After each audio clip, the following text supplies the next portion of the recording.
Hi guys. So I had this dream today, September 11th, from midnight until 4 in the morning, on and off, and praying in between. And it's not really a super pleasant dream, but I think it's important because it helps us to understand where we are on the chessboard and how close we are to getting out of here.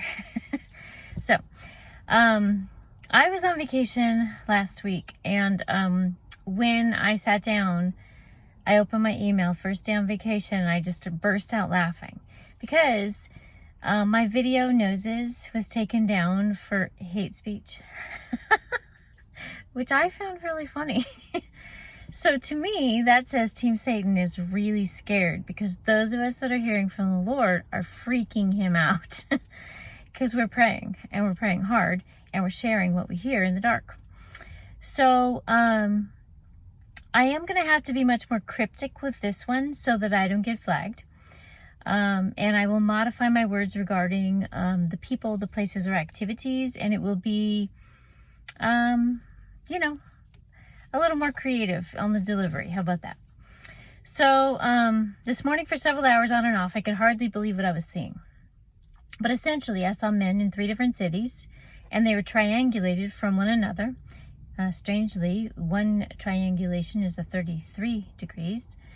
But I essentially saw these men, and they were doing ritual sacrifice and using certain stones in divination at 3 successive times of day. And I was given the understanding that this was in real time, like it was happening. I was seeing it as it was happening, as if it were live TV. Now, I want you to understand that I don't really know much about all of this world. I had to study up on it a little bit this morning just to kind of pull some of the things together. But as I was guided, I found some really super interesting things. So this is the story I would like to tell you of my dream that will help us to communicate in a similar fashion to real communication. So none of this is my personal opinion. This is a story for those that are interested in dreams, and I have no personal opinions about any of my dolls or characters in the story.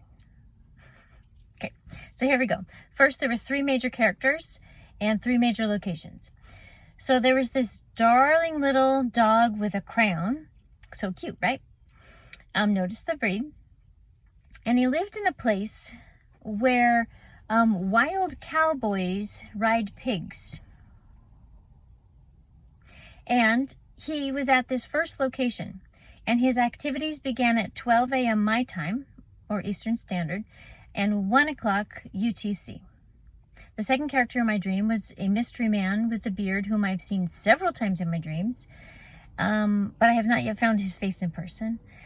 And he was in the country that is reminded by this musical. And he was in the ancient city where the people worshipped the goddess Athena, the goddess of war. She also has other names like Minerva, and she's also the daughter of Apollo. This was at 1 a.m. my time and 5 UTC. The third character was a little cute doll called Joey Boy, who lives in a nice little white dollhouse, and his city is as popular as the DC Comics. The activities for Joey Boy were at 3 a.m. or 7 UTC. Now here's a map of the triangulated places on the map.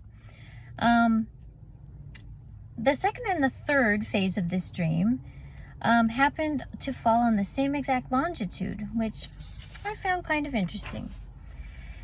Now, this is what I saw. In the first set of images, the pup character with a huge, strange, shiny crystal cylinder with this diagonal cut at the top. This shape was at the top, and it was made of a Baltic amber. Here are a few interesting things about Baltic amber. It's fossilized resin of ancient trees. It's believed by pagans to be of great value because it contains a record of life, because all amber has ancient dust, insect bits, pollen, sediments, and trapped DNA. Ancients believed this to be the element that bound all of the 5 pagan symbols together, so we would consider that the spirit or the essence of life. They might call it the ether. And this to have this Baltic amber would give the person the ability to use it to animate something that was not alive previously. Okay. The stone has a detectable negative electrical charge, and it is warm to the touch. This stone was sacred to the god Apollo, and it was said to be created by the sun. And when Apollo's rays from the sun touched the earth, it was said to turn solid. Of course, that's all fictitious, but that was their belief system. This stone historically was believed to protect the possessor of it. The bearer of the stone was said to be able to use it to draw the very power of the sun into themselves. And in ancient Rome, a person would carry 2 of these ball-shaped stones of amber, and they were called baubles. This is a synonym for the word of a Christmas ornament like this. Now, this word, bauble, was derived from the word Babel and Baal. And by rubbing these 2 stones together, the holder was said to enhance their physical and sexual power. This stone is connected to the deity Apollo, the mother goddess of the earth, the whole green movement, Freya, and the great moon. Its zodiac season is Leo. Its planet is the sun. It attracts Venus or Diana, all the different titles for Diana that match Venus, and it's used for divination. The only thing I saw done here was that this little cute puppy character had some sort of light coming through this shaped amber, okay? And this sweet pup had a very unfortunate, sinister look at that same time. And I knew this was a very dark room in the place where the cowboy rides the pig. But that is all I recall of the first incident. The second location had a darkness and the mystery man's face looking at a huge stone that looked much like this, but it was made of moonstone.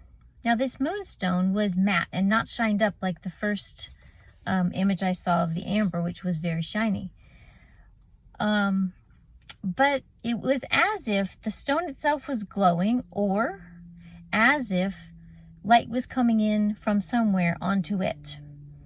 In this location, I saw a black rectangular stone that was about 5 or 6 feet long and about 2 or 3 feet wide.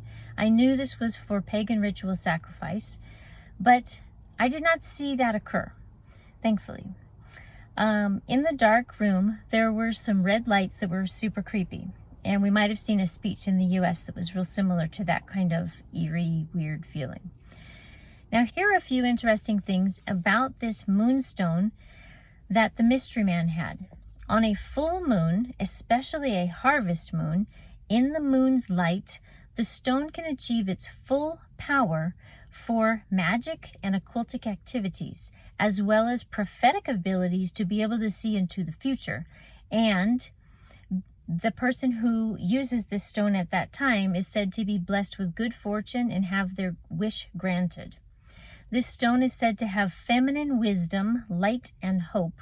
It strengthens the user to be in balance and have harmony and love with all humans.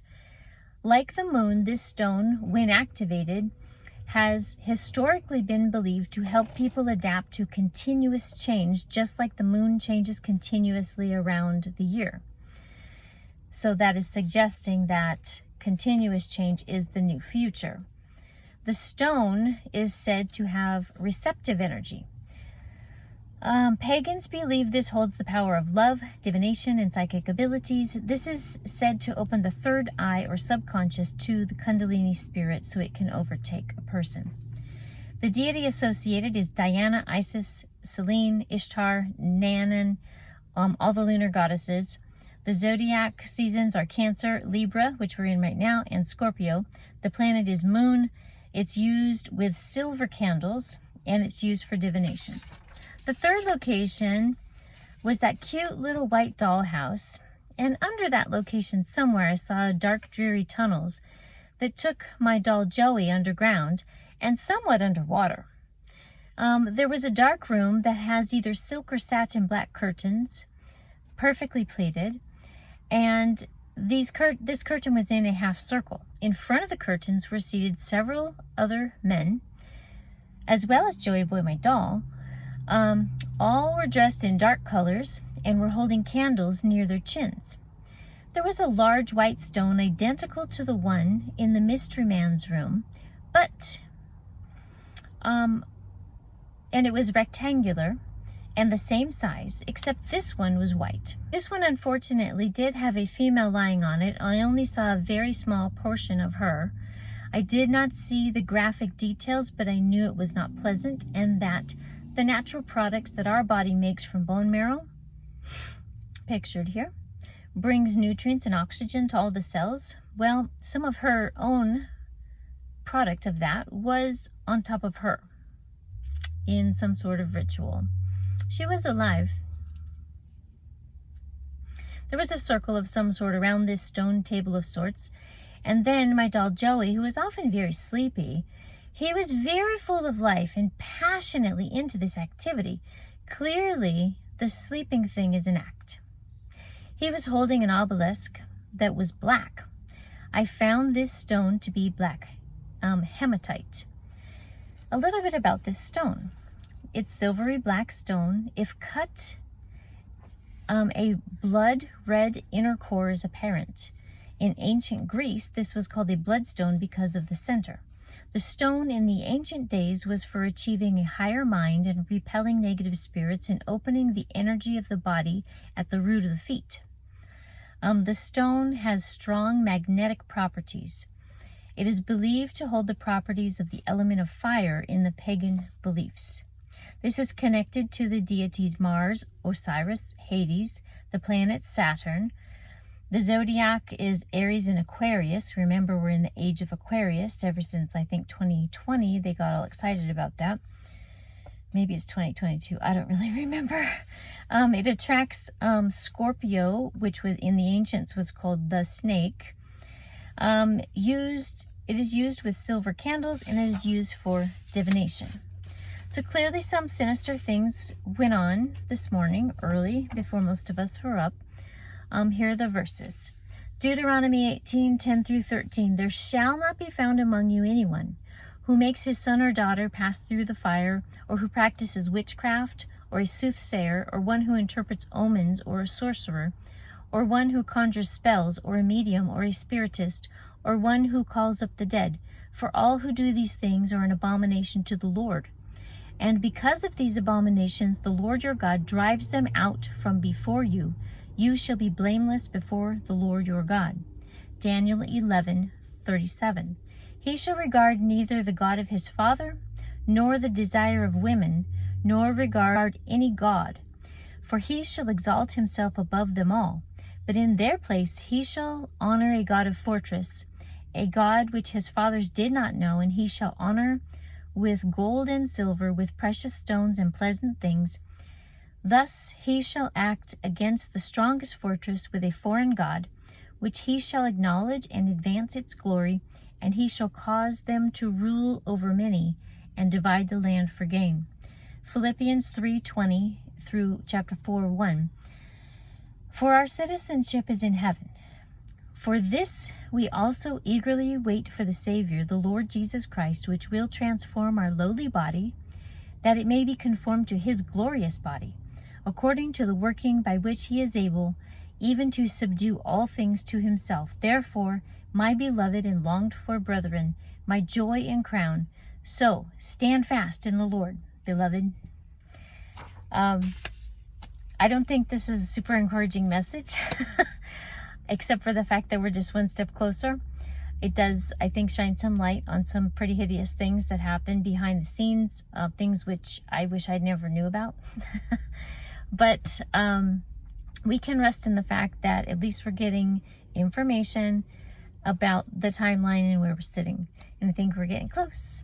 So hang in there, guys, and stand fast.